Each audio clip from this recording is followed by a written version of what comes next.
guys, welcome back to my channel. So இது second டேக்குள்ள notes பார்த்துருவோமா, equality.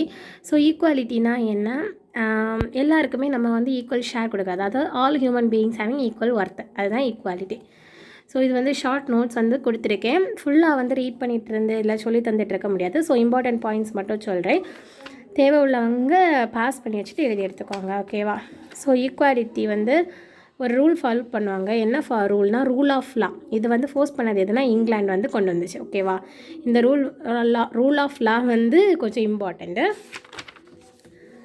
Next வந்து India's first country to give right to vote for women எது, first general election 1952. India தான் இந்த விமனுக்கு வந்து vote போடணும் அப்படின்னு உள்ள ரைட்ஸ் கொடுத்துருக்காங்க.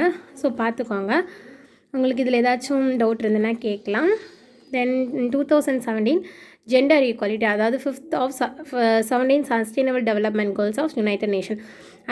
அதில் வந்து என்னென்னா சஸ்டைனபிள் டெவலப்மெண்ட் கோல்ஸ்னு ஒன்று உண்டு. ஸோ அதில் வந்து 5th ரோல் வந்து ஜெண்டர் ஈக்குவாலிட்டி, அதை வந்து குறிக்குது, ஓகேவா. அதுக்கப்புறம் டிக்னிட்டினா என்னன்னு தெரிஞ்சு வச்சுக்கோங்க. டிக்னிட்டினா வேறு ஒன்றும் இல்லை, செல்ஃப் ரெஸ்பெக்ட். ஸோ ஒருத்தங்களாம் வந்து நம்ம செல்ஃப் ரெஸ்பெக்ட் கொடுத்து மதிக்கணும். ஸோ அவங்களோட டெசிஷன் சரி எல்லாத்தையுமே நம்ம என்ன பண்ணணும், செல்ஃப் ரெஸ்பெக்ட் கொடுக்கணும். அது நமக்கு மட்டும் இல்லை, நம்ம லைஃப்லேயும் நிறைய பேர் நம்மளை வந்து ஈகோ டச் பண்ணுறது நிறைய இருக்கும். நம்ம செல்ஃப் ரெஸ்பெக்டை விட்டு கொடுத்து எப்பவும் போடாது, அதுதான் சொல்கிறாங்க quality of being honourable, noble and excellent, ஓகேவா. ஹியூமன் டிக்னிட்டினா இது ஒரு இம்பார்ட்டன்ட் ரைட்ஸ். தென் வந்து ஆர்டிகல் 14 to 18 வந்து எதை பற்றி சொல்லுதுன்னா ஈக்குவாலிட்டியை பற்றி சொல்லுது. ஸோ என்னெல்லான்னு பார்த்துக்கோங்க, இதெல்லாம் தான் அந்த ரைட்ஸு. ஆர்டிகல் 14 வந்து guarantees to all the people equality before law. Article 15 deals with the prohibition of discrimination. Article 16 provides equality of opportunity in matters relating to public employment. 17, 18. Then வந்து under Article 21 வந்து equality before law and equal protection of law further strengthened. So India largest democratic pillar of democracy வந்து என்னென்னா equality and justice. So justice எப்படி achieve பண்ணுறோன்னா equality வந்து சேமாக இருக்கும்போது justice வந்து நமக்கு அச்சீவ் ஆகுது. தென் வந்து இதில் பார்த்துக்கோங்க, ஈக்குவாலிட்டி சமத்துவம், ரூல் ஆஃப் லா சட்டத்தின் ஆட்சி, மொனார்ச்சி முடியாட்சி, ப்ரிவிலேஜஸ் சலுகைகள், டிஸ்கிரிமினேஷன் பாகுபாடு, இது தெரிஞ்சு வச்சுக்கோங்க. அதுக்கப்புறம் சிட்டிசன் அண்ட் சிட்டிசன்ஷிப், இதில் உள்ள ஷார்ட் நோட்ஸ் பார்த்துருவோமா. Civics study of government. So கவர்மெண்ட்டை பற்றி படிக்கிறதா என்னென்ன வரும், சிவிக்ஸில் வரும். சிட்டிசன்னா ஒரு லத்தீன் வேர்டு, இது மீனிங் வந்து சிவிக்ஸ், அதாவது resident of a city state of ancient Rome. So இது என்ன ப்ரொவைட் பண்ணுன்னா single and uniform citizenship with, அதாவது ஹோல் இந்தியாவில் மொத்தம் ஒரே ஒரு சிட்டிசன் தான் இருக்குது, அது சிங்கிள். ஸோ அது வந்து எப்படி இருக்கும்னா யூனிஃபார்மாக இருக்கும், எல்லாருக்குமே ஒரே மாதிரி இருக்கும் அப்படின்னு சொல்லியிருக்காங்க.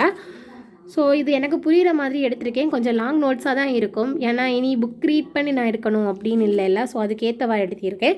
ஸோ அக்யூசேஷன் ஆஃப் சிட்டிசன்ஷிப் வந்து 5 வேலை அக்யூர் பண்ணலாம். First by birth, by registration, by incorporation, by design and by naturalisation.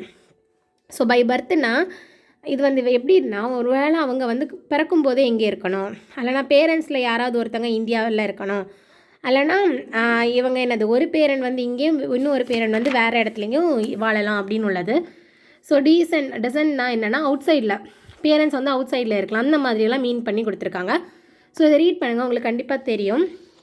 Then laws of Indian citizenship.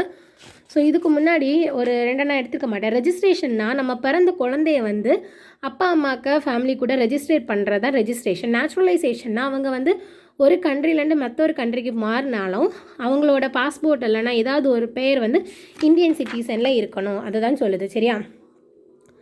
So loss வந்து ரெனியூனிகேஷன், டெர்மினேஷன், டிப்ரைவேஷன், அதாவது எப்படின்னா கம்பல்சரி அவங்கள வந்து இந்தியன் சிட்டிசன்லேருந்து விளக்குறது இதெல்லாம் வரும். தென் நேஷ்னாலிட்டி சிட்டிசன்ஷிப் பார்த்துக்கோங்க அப்படின்னா என்னென்னு. அதுக்கப்புறம் இது கொஞ்சம் பாருங்கள், சிட்டிசன்ஷிப் அமெண்ட்மெண்ட் பில் வந்து எப்போ பாஸ் ஆச்சுன்னா 2015 இன்ட்ரடியூஸ்ட். என்னது இது வந்து எது, அந்த அமெண்ட்மெண்ட் பில்லை வந்து யார் இன்ட்ரடியூஸ் பண்ண, லோக்சபா. எந்த நாள்னா 27th February 2015 which amend citizenship act. இதை வந்து சிட்டிசன்ஷிப் ஆக்ட் 1955 வந்து அமெண்ட் பண்ணி இந்த பில்லை வந்து கொண்டு வந்திருக்காங்க, ஓகேவா. தென் பாருங்கள் உங்களுக்கு ஏதாச்சும். தென் வந்து இதாக இருக்குது, ஏலியன் இம்மைக்ரண்ட் டேர்ம்ஸ் ரெஃபர் டு நான் நேஷனல்ஸ் ஆஃப் ஏ கண்ட்ரி. அதாவது நம்ம இந்தியா நேஷ்னல் கண்ட்ரி வந்து இந்தியா, அப்போது இந்தியாவிலேருந்து வேறு கண்ட்ரிக்கெல்லாம் போகிறவங்கள ஏலியன் அண்ட் இம்மைக்ரண்ட்னு சொல்லுவாங்க, சரியா. So then NRI full form என்னென்னா நான் ரெசிடென்ட் இந்தியன், அதாவது living outside of India and hold Indian passport. இதிலே கொடுத்துருக்க ஷார்ட் நோட்ஸாக உங்களுக்கு புரியும். ஸோ பிஐஓனா பர்சன் ஆஃப் இந்தியன் ஆரிஜின், ஓசிஐனா overseas citizen of India card holder. So next வந்து overseas Indians day. PBD Pravasi Bharatiya Divas. So இவர் வந்து ஸ்பான்சர், இதை ஸ்பான்சர் பண்ணியிருக்கான் ministry of external affairs by government of India. So celebrate once in 2 years. இந்த Overseas Indian டேயை வந்து வருஷத்தில் 2 வருஷத்துக்கு ஒருக்கா தான் செலிப்ரேட் பண்ணுவாங்க. அது எதுக்காகனா contribution of overseas Indian community இந்த டெவலப்மெண்ட் ஆஃப் நம்ம இந்தியாவை வந்து டெவலப் பண்ணுறதுக்கு ஏற்றவாறு இது பண்ணுறாங்க. So part 2 constitution. ஆக்சுவலாக இந்த கான்ஸ்டியூஷனை பற்றி ஒரு வீடியோ நான் கண்டிப்பாக போடுவேன் ஃபர்தராட்டு. கான்ஸ்டியூஷன் ஆர்டிகல்ஸ் இந்த மாதிரி நிறைய வீடியோஸ் கண்டிப்பாக போடுவேன். ஏன்னா இப்படியெல்லாம் படித்தா நமக்கு வந்து கரெக்டாக ஞாபகம் இருக்காது. ஸோ தனியாக நோட்ஸ் எடுத்து அது இந்த கான்ஸ்டியூஷன் இந்த ஆர்டிக்கல் வந்துச்சு அப்படியெல்லாம் வரும். ஸோ அது கூடிய சீக்கிரம் ஒரு வீடியோ அப்லோட் பண்ணுறேன் அதுக்கு. இந்த அக்யூசேஷன்னா முயன்று அடைதல், அமெண்ட்மெண்ட்னா திருத்தம், கான்ஸ்டிடியூஷனல் லா அரசியல் அமைப்பு சட்டம், ஃப்ரெட்டர்னிட்டி சகோதரத்துவம், ரெசிடென்ட் குடியிருப்பவர். ஸோ இந்த மாதிரிப்பட்ட வேர்ட்ஸை வந்து நீங்கள் தனியாக ஒரு பேப்பரில் நோட் பண்ணி வைக்கிறது பெஸ்ட்டு. சரி, அவங்களுக்கு இந்த நோட்ஸ் வந்து யூஸ்ஃபுல்லாக இருந்துச்சுன்னா மறக்காமல் இந்த வீடியோக்கு லைக் பண்ணிவிட்டு என்னோடய சேனலை சப்ஸ்கிரைப் பண்ணி வைங்க. தேங்க்யூ.